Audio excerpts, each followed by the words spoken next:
I was really interested when you said, if there was one commonality, it's about a space where young people can feel safe in their identity or their experiences.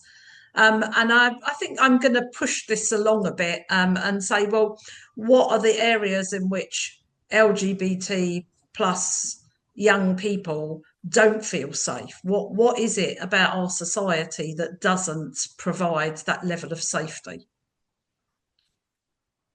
Well, I think today I would say the narrative in the media is definitely transphobic. So a lot of young persons who are questioning their gender identity are finding it quite difficult to navigate the fact that we are living in a world post caste review, which has been internationally condemned as absolutely um, unhelpful, I think is the most politically correct term I'm allowed to use.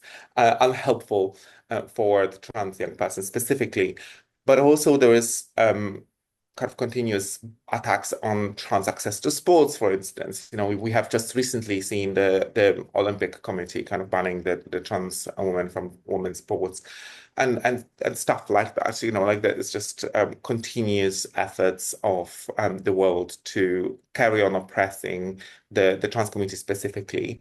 With LGBT community, which is, I think I'm going to draw the distinction here because the experiences are quite different for those reasons. We can see international an issue, right? Because there's so many countries that are now issuing more regressive legislation, Turkey being one of them. We are seeing this happening in Burkina Faso. We're seeing it happening across the world, where actually people are trying to roll back the rights. The fact that the lesbians are going to be taken out of the children's birth certificates in Italy was kind of attempted. So there's a lot of things that are happening across the world, and I feel like we are experiencing this pendulum. It feels is swinging back, and those things, although are happening abroad, I think they are registering with us on the subliminal level because it is about us, it is about our community. And although it might not be happening here yet, I think people are already anticipating it will at some point because it feels that, especially when we look at politics and have how things are swinging towards the right, and we know what the party that shall not be mentioned, because I will not give them platform here, and I don't believe they deserve. And the platform or to be mentioned that are actually now leading in polls are ultra conservative, and we know they are not LGBT plus friendly. So we know that this is going to have a massive impact on LGBT plus community. And I do believe that to a very high extent, the trans people and the most vulnerable in society are always canaries in the mine. And I do believe that trans women specifically are always the first ones to get attacked. So when we are talking about feminism, when we are talking about progress, when we're talking about rights, we must remember that we are not able to progress unless we are all able to progress. Because oppression doesn't, you can't laser focus oppression, right? We know that from Mhm. statistics because guess what? Metropolitan police statistics, any other statistics from across the world, you'll learn one thing from them. If one hate crime goes up, they'll go up, right?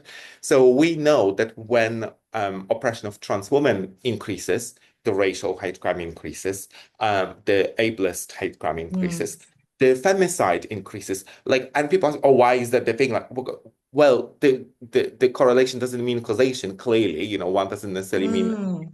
we kind of open the floodgate of hate, and those very often will take with it everything that comes on its path.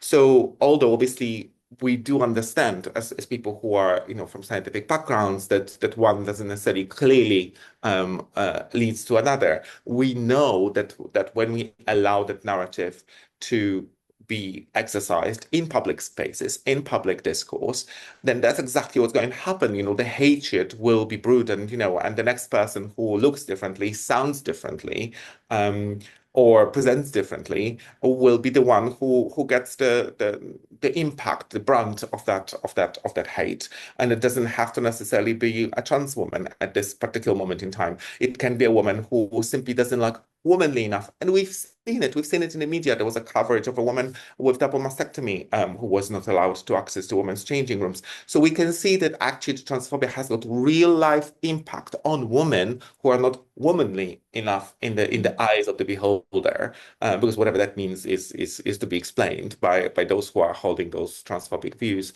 So I think there's something really problematic that we are facilitating in this public narrative, because I do believe there's something really powerful about us all saying, well, just no to hate. Like we just need to create spaces which are welcoming to people regardless of who they are. And I think that is precisely where we should be heading, but we are not.